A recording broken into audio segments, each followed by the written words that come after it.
Now with Omar Rahman. He's a fellow at the Middle East Council on Global Affairs. Good to have you back with us, Omar. Secretary Rubio says there's no plan B for Gaza and that the Trump plan is the only viable path forward. How is that message likely to resonate among Palestinians and regional actors who are not directly involved in shaping that plan? Well, it hasn't gone down well that the Palestinian people have had no voice in shaping that agreement. At the same time, there was nothing else on the table.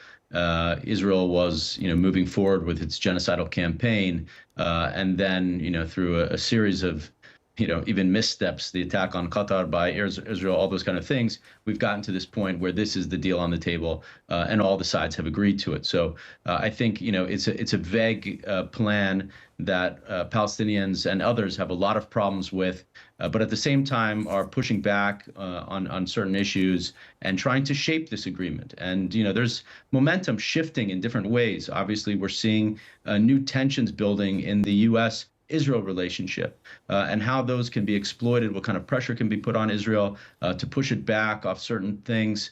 So, this is a very fluid situation, I would say.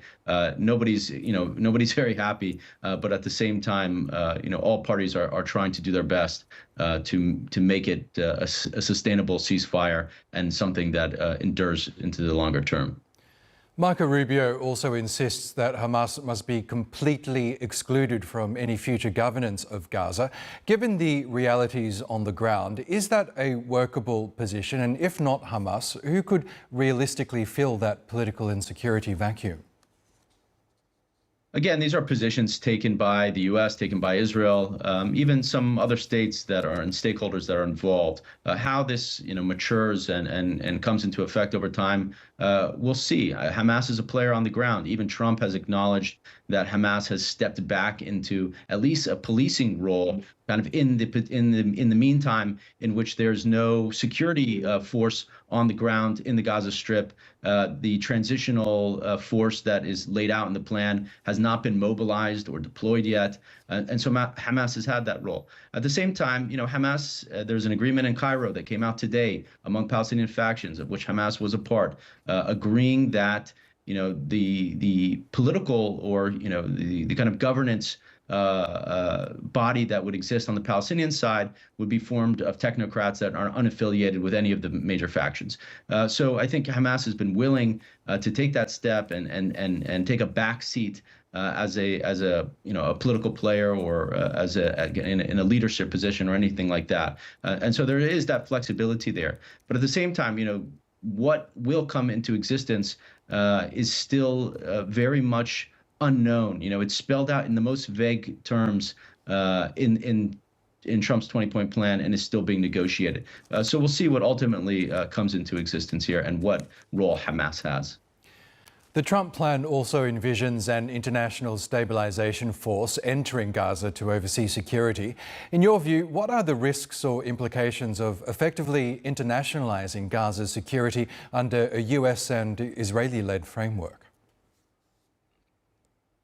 I mean, there are a lot of risks involved. I mean, for one, again, the just position here is that the Palestinians will determine their future in Gaza, and they will be governed by themselves.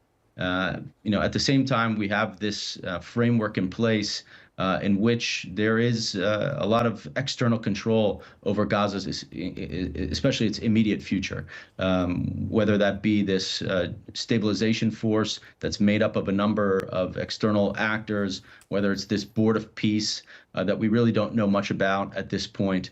And so, again, I think there's a tug of war happening here over who will govern Gaza into the future.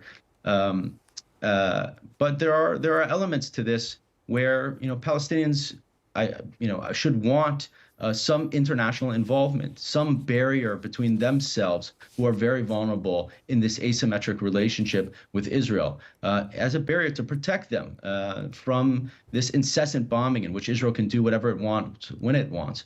And even this camp that's been set up by the Americans to oversee the implementation of this ceasefire deal is causing a lot of issues among Israelis, and they see it as taking away their own ability to kind of control events on the ground in Gaza. I don't know how much that's true, or how, given the kind of close cooperation between the Americans and the Israelis that we've seen, forever, and especially under the Trump administration. But again, there are tensions in that relationship, and Israel is not happy when anybody inserts themselves between, between what's happening in their sphere of influence as they see it. And so, again, we don't know exactly how this is going to happen. There are a lot of parties and a lot of forces pushing to see things move in the direction they want it, and we don't know how that's ultimately going to play out. Okay, Omar Rahman, thank you so much again for joining us on the program. Always happy to be here.